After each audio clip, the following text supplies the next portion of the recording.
Hi, everybody. I'm Eric Rousseau, the festival director of the Comedy Film Festival.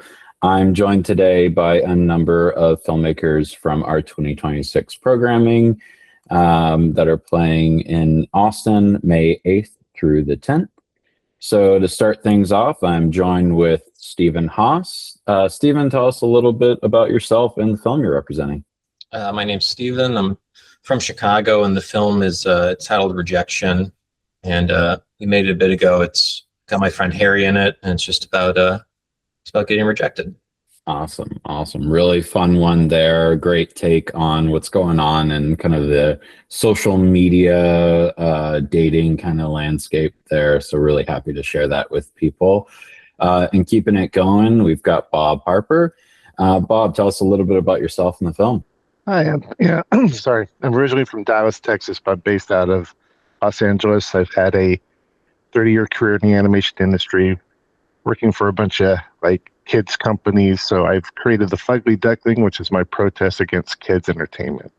It's a skewering of the Hans Christian Andersen tale with a very dark and twisted turn. Awesome. It's definitely something that seeing it was like it felt familiar at first, and then all of a sudden it takes a turn, and really in like the best way possible, some great absurdities, some great crassness, and like what we want and expect from those kind of send-ups. So thank you for sharing it with us. Thanks. All right, and we also have Jerry Gonzalez. Jerry, please tell us a little bit about yourself as well as Hamster in My Head. Hi, I'm Jerry S. Gonzalez. I'm the writer and director of Hamster In My Head. I'm also based out of Chicago. So Hamster In My Head is about a hamster that escapes a mad scientist lab in a human mech suit and then uses that robot disguise to go on human dates. You know, clearly it's the thing that we're all worried about. And, you know, we talked about Steven's dating, kind of movie. And this is like the worst case scenario.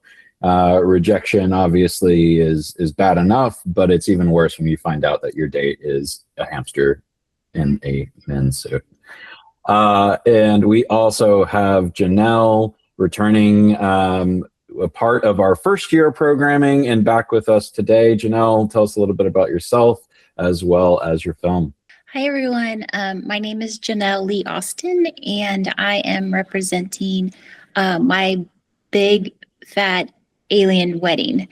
I was the producer on it, and it was basically part of the 48-hour film project that we did with Women in Film and Television Austin. So we had 22 casting crew members that were all female, and so we made this film in 48 hours. So it's basically, we drew the card of sci-fi and martial arts. So we had to write a script that entailed that, with obviously some of the notes that they gave us that we had to fulfill. And it's about when aliens come down to Earth to study the human race so they can populate it more. They actually go to a wedding planner to study how they do that. But then turns out that the wedding planners are alien hunters. So that's kind of the gist of it. Well, we are thrilled to have you all join us here today. Some overlapping themes for sure, but each unique in your own right. So with this, I guess I want to start with Janelle. So you mentioned you've got a group of filmmakers that are within the Women in Film and Television group based out of Austin. So with that, you also mentioned this is a 48-hour project. Those are always very challenging. A lot of filmmakers have done these before. What were some of the biggest challenges that y'all faced going into this project? Well, obviously time was an issue.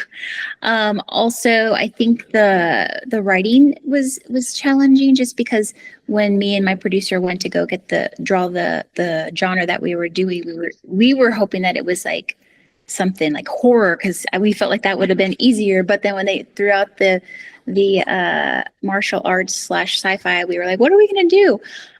So I think the writing part of it was a little bit challenging because we had three writers on it, and so that we were trying to get it done faster than it was happening, but eventually it came together, and we all had a really good time. So I think just that part. You know, there's a lot of layers going on. There's a lot happening. To me, this feels very reminiscent of what's happening with Jerry's film, because it just is like layer on layer. So you've got like the very simple setup of, you know, you kind of think at first at times that it's like a guy trying to find love. And then all of a sudden it evolves into these other things. There's sci-fi elements. There's also some martial arts elements there. And, you know, there's definitely a lot more than meets the eye. Jerry, tell us how you took all of this, blended it together, and also there's a comedic tone going on through it all. So what was that process like? Well, I guess the short answer is like, I don't know. But comedic tone. What was it like balancing all of that? Or, oh man, I don't even know where to begin with that. Just because, I mean, with my films in general, I love working with a lot of practical effects. It's very important to me that we have as many in-camera effects as possible. And I feel like, especially when you're dealing with a lot of stuff like whimsical creatures, like creatures and stuff like that, just trying to find a way to humanize them and just kind of make them more relatable to an audience. And I feel like what's more relatable than dating? So like, what would this weird hamster abomination want more than anything else in this world? Is just to feel accepted by everyone else. And I mean, Bob, I'm looking at you and I'm just thinking like accepted by everyone else. That like is just a straight line to what your story is. But then yours, I think, like Hamster in My Head, takes a really wild turn. Tell us a little bit about the process and, you know, how you got there. So I'm adopted. So you're always searching for your true identity. And so that inspired the storyline of, you know, the original Ugly Duckling. I grew up to be a beautiful swan. But this one doesn't have such a great lineage, if you will. So like every, you know, adopted person, I always have the burning question of what it would be like for a duck to fornicate with an alligator. And here we go. This is it. So it, you know, it started as like a picture book, like a fake picture book. And then I said, what the heck, I should animate it. And then it grew from there. So, you know, just borrowing from the tropes of, you know, fairy tales, you know, and then just twisting it and, you know, skewering it just was the fun part. So for Steven, for Rejection, I feel like, you know, again, kind of similar lines here. Obviously, with the Fugly Duckling, there's some rejection that happens. With your film Rejection, Steven, you really tackle like what it is to get inside of somebody's head, not even necessarily like in the moment of it, but leading up to like what it, you know, to go on a date, to be in those kind of situations. For you, was this anything that y'all pulled from like, you know, real experience, or was it just kind of like going on this thread? Like what was that to find in the story? I guess so. A little bit, just like taking a feeling and then exaggerating it. I think that's usually how I start writing. So that's what we did with this one.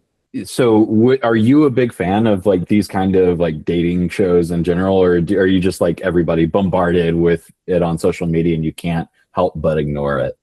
Yeah, I just saw it through the TikTok algorithm, and it's such a funny, the whole balloon pop dating. It's really, I think it's kind of genius, but yeah, I love it. It's great. I don't really watch the full hour episodes, but the clips are awesome. They're really an hour long of that? On YouTube, yeah. Wow. I think Wow. they're like full episodes. I had no idea that it was. Okay. Well, I mean, you, in a short film format, you capture, I think, the essence of it, of like what I've seen, what I think a lot of us have seen in just a few minutes. So really good work there. Thank you. So something I want to do kind of going around we talk about, what it is to collaborate. Janelle, I know you mentioned, kind of some of these collaborators coming from the organization. Is that something that, a lot of people had like a lot of time that you've spent together actually working on projects, or was this like the first time for some of y'all? So I knew mostly everybody on the team through Women in Film, through networking events and everything. I've only worked with a couple of them, but one of the beauties of this particular project is that if somebody was actually interested in a certain position that they haven't done before, we took this as an opportunity to let them do that position so they could figure out if they liked it or not. So it was not only just a really cool project to do together, but it was also a learning experience for so many of us. We got to learn from each other too on set. So that I thought that was really cool for this project. That's awesome. That's really great. Jerry, what about for you or your collaborators on this? Were these people that you've worked with before? First time with some of them, kind of a mix? So this movie was like such a huge labor of love of like just so many people. And like, I feel like we shot for 8 days, and every day we just had a combination of returning people and new people that I worked with before, people that I really wanted to work with. Like the networking scene in Chicago is just so tight, and that everyone is just so willing to just jump in and like help out on a project. So we had like a huge pool to just kind of bring people on. And I couldn't have made this movie without them. You mentioned earlier, like the level of practical effects in it as well. So you're kind of in like the opposite of what Janelle had. Like it feels like y'all probably had to spend a lot of time in pre-production, whereas Janelle had to like go quick for a 48-hour fest. Is that accurate? Did you have some of this just lying around? Like what was the pre-production process like? Chaos. I feel like it was more probably akin to Janelle, because I felt like we were placing down the train tracks as we were going for a lot of those things. Like with the practical effects, that was, I think, something that, I did a lot of the practical effects myself. We had our actor, we 3D scanned him, we 3D printed him out, we put him back together, we stuck a hamster puppet in his face. And I think that took around maybe like 2 to 3 weeks to do that. And like even on like our first day, stuff was still drying, things weren't properly set in place. And it was the same thing with like all the locations that we had. Those were all sets that either had to be that were constructed that morning, or it's like we maybe had like one extra day to construct everything. It was just chaotic, but I think it was a lot of fun. It kept everyone on their toes. I'm not trying to like cover for myself. It's like everyone did have fun. Good. That's what it's all about. Bob, animation can go in a lot of different ways. For you, for this project, I think, you've mentioned what this story is, maybe where you want it to go. Is this something where, it was like you in a dark room doing the animating, or are you kind of working with a whole team? Ironically, animation is usually a very collaborative thing. There's a lot of people, but this was pretty much solo with my writing partner, who also served as editor. Being old and being in the industry this long, I'm pretty fast, and I can circumvent a lot of the pre-production process. Like I don't need a storyboard. I don't need to do character design because it's my default cartoon style.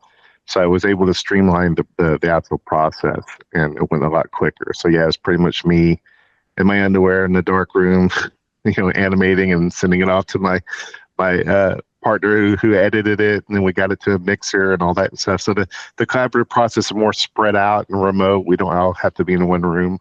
And it took me about a week to actually animate it, and then it took a couple weeks or so to do post. But yeah, it was me, myself, and I for most of it. Because I'm in LA, no one wants to collaborate for free in LA. There's no passion in LA. So. Well, I know for sure there's passion. I think like this is something interesting, and we're in a unique year at the fest, in that we have a number of animated films. from 3D animation to we actually have stop motion animation in the festival this year. Is there, generally speaking, like, what do you feel like the biggest difference is that, you know, your experiences with traditional animation than like what are a lot of our attendees or filmmakers at the fest deal with when they're dealing with live action? I would say animation has less concern about scheduling and location. So, you know, if you guys don't make your day, it could be catastrophic.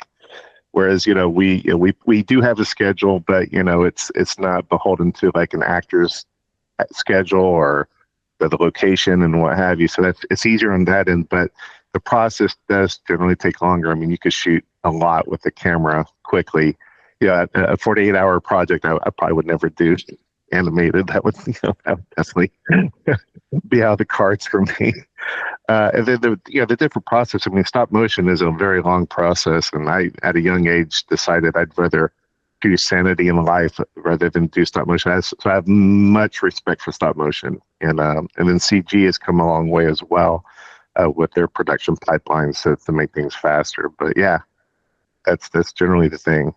Well, playing around with, you know, format, you know, I feel like, Stephen, your film does that a little bit. You know, we've talked already about kind of this, like the dating show and, you know, that framing it initially like that.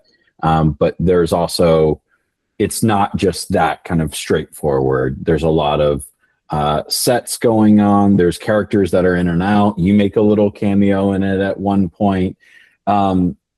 Challenges wise, like, you know, is there anything that you faced on this project that maybe, you know, you hadn't faced before on others? Yeah, I guess the new thing for that one was when we shot the scenes at the balloon dating show, we shot them like a dating show, and then we shot more subjective camera angles with like you know, softer focus, different lenses, and then in the edit trying to pick where to go to that objective dating style versus the subjective camera was something I haven't really done before. It made the editing take a little bit longer. That's cool. That's a really cool kind of perspective on it. I think that, you know, in some ways, a lot of people think like, oh, like the, you know, the thing that is looking like it's social media, that's probably going to be the easy part. But when you're actually putting it in the frame of like, you know, the whole film, that can be more challenging sometimes. So it's really interesting to hear that. So what I want to do is, I've been asking all these questions. You've been hearing each other talk. I want to open up the floor and kind of see if y'all have questions for each other. You know, maybe there's something that you've been like curious about for Bob coming from the animation, Jerry with this weird hamster suit. Anything that y'all have to ask each other while we've got everybody here? Sure, I'll ask Jerry. So what motivated you to do practical effects instead of, you know, going the easier route, I guess, with you know, digital effects? It's just kind of like a discipline that I've fallen into. This, when I started making movies, it's like, as like a kid, it's like you want to put crazy things on the screen and you just don't really know how to do that. Especially when I was younger, computers weren't strong enough to really do that cool CGI stuff. So I just kind of got into a groove of just kind of gluing random things together, making puppets, and I've kind of tried to include that into all my films. All right. Well, I would love to go around and kind of hear what all you are working on now, what we can look forward to, maybe in the Comedy Film Fest 2027. Janelle, let's start with you and work our way around. Right now I'm working on a feature film as scripty, so I'll be busy with that for a while. But I am writing a feature called Mama Leona, and then I'm producing like 3 films coming up. One of them is a comedy coming up in October. It's called The Wedding Videographer. So I'm really excited about that one. Very cool. Very cool. Jerry, what about you? So, you know, currently on tour with Hamster In My Head, trying to visit as many cities as possible. But I'm also in development for my first feature film that we'll be shooting later this year, September, October, called Big Spooky House. It's a horror comedy that'll also have puppets and creature suits and stuff. So you want to look out for that. That's awesome. Very exciting. Very exciting. And Bob, for you, it sounded like the Fugly Duckling was just a start of something. What's next, if it includes this or not? It does. So we're developing, we're actually pre-production of a feature called Wacky Wonky Time, which is an anthology feature, sort of like a Kentucky Fried Movie, but the theme is like a fake kid show gone wrong, fully animated. So we have, characters that are like the home base characters at the studio. Then we have different segments and commercials. So Fugly would be one of the story time segment in that movie. And we are currently wrapping up an intense film distribution and marketing class with John Reese. And we've come up with a game plan. So we'll probably have it produced by the end of next year. So we'll probably be touring it, do a road show in 2028. And in the meantime, we'll just do other short things to keep the brand alive. Very cool. Very cool. Looking forward to that. And Steven, what's on tap for you next? This summer, I'm shooting a feature that's adapted from a sketch I made last year. It's titled Make Sense. And we started filming it. It'll take a few months. But yeah. That's awesome. I think the coolest thing here is like all throughout, we've got people who are making currently short films and sketches that are making the transition to features. And that's always what we want to see. That's always the goal. So congratulations to all of y'all. I hope the projects go well. I'm very excited. And in the meantime, very excited to be able to showcase your work at the Comedy Film Festival. These films and so many more can be seen at the Comedy Film Festival in Austin, Texas, May 8th through the 10th. We're so excited to see you there. Thanks so much for joining us today, and we'll see you next time.